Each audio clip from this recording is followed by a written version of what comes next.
Awareness has a natural love of adventure.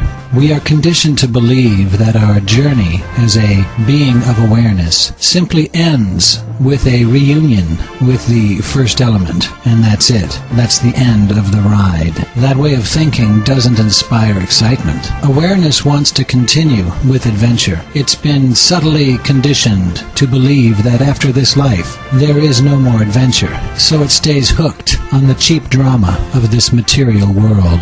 What is required to overcome? Just a shift of thinking. Flip assumptions around.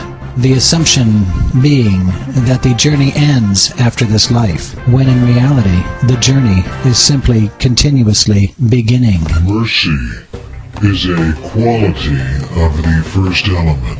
It is unopposed and is an aspect of unconditional love. Sacrifice is an action based on perceived worldly values and losses and gains, and is completely rooted in the material realm of dualities. To suggest that mercy is of a more first element nature than sacrifice is correct. To desire mercy over sacrifice is a Godman aspect. Reincarnation is a natural function of material spiritual physics. It is simply a time-based opportunity for an eternal being to experience a time-space material dimension as long as is necessary to come to awareness of self as a timeless being in a time-bound dimension. To the eternal, you may take 1,000,000 lifetimes to come to comfortable awareness of self, or you can do it in this lifetime. You can even do it now. To the eternal, it's all the same.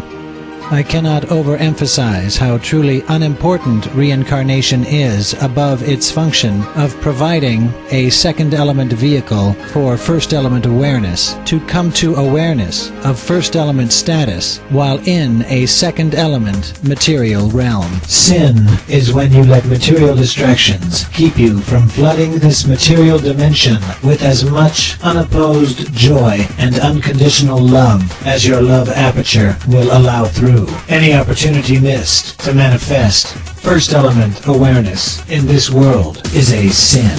There are very few straight lines in nature. That alone should clue us in to how unnatural and disharmonious too many straight lines, architecture, power lines, cement, and asphalt can be to awareness. Avoid straight lines and all they imply. When we teach history to children, we should present it like parts of an objective equation and not a subjective answer. When we acknowledge our own human failings of the past, the answer makes sense. The answer being the world we live in.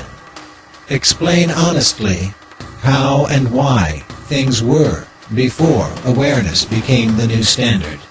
Show how acting from a position of ignorance and resistance to love leads to all that was, and all the negative byproducts that ignorant, loveless thinking generates.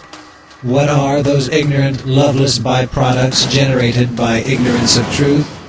Open your eyes and look around. The correct structure is as follows. The first element contains original awareness. First element awareness encounters the second element material dimension, creating the illusory third element. Awareness becomes lost when faith, the tool for belief and trust without evidence, is wrongly used to support the drama-based third element, instead of rightly used to bridge the unknowable gap between a first element understanding of reality and a second element understanding of reality. Godman beings cross that bridge at will and are aware of these truths on a conscious level at all times. The one thing that scares people the most is the prospect of change. The cool thing about the revolution is that from an individual point of view, there is no physical change required. There is no effort put into changing anything you do at all. The only change that happens is a natural, non-resisted growing of awareness. It is a natural process. Change may happen, but it is only a joyous byproduct. Once you realign your awareness, certain things in your life may become naturally intolerable. When that happens, you simply choose to do things differently. The only change that happens is that you bring your life more into alignment with your awareness. That's it. That's the extent of what changes. Simply put, it is acting on or not acting on the vibrational advice impressions of unopposed first element awareness, that which you truly, really, at your core, most simply are. This is not about monkey wrenching the daily details of your life. Your life is full already, and your own business. The individual big picture is the concern. The driving intent of this book is not to help you fit into current society in any way, shape, or form. That is not the goal. As a byproduct, coming to awareness will resolve problems and conflicts. Coming to awareness of self as a first element being of awareness will not magically make those situations disappear. It will transmute the situations from problems and conflicts into challenges that can then be approached with an attitude of unconditional love and unopposed joy. A popular misconception maintains that humans have stopped evolving. There appears to be no outside forces acting upon us, no selective process at work, no saber-toothed tigers making sure only the fastest runners have sex tonight. An unpleasant truth? By the time it's reached mass media, it's too late. Whatever has happened has happened.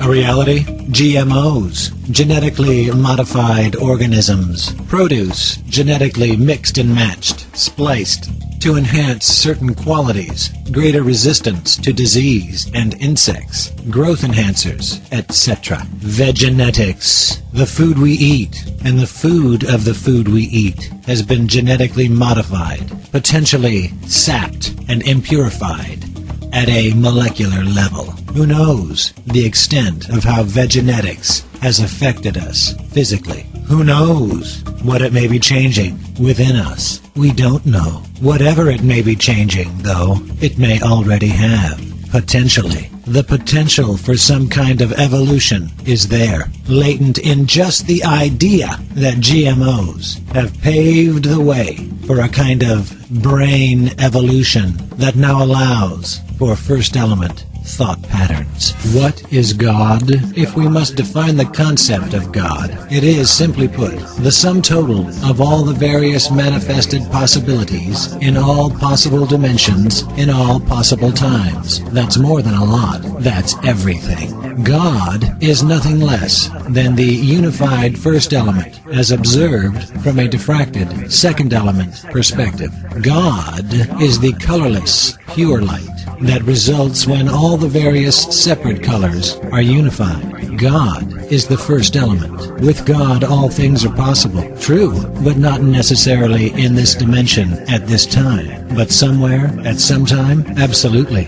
If we try to personify the concept, even an omniscient, all-powerful, white-bearded old man on a marble throne in heaven doesn't nearly come close. Whole awareness. Whole implies, defines that which is without substance. It is an absence created by a surrounding presence. It is paradox. Whole both is and isn't at the same time, which implies unopposed singularity, as there is no specific material opposite to the whole. The very nature of whole is that has no substance. It is as close to a description as we get to the qualitative nature of the first element.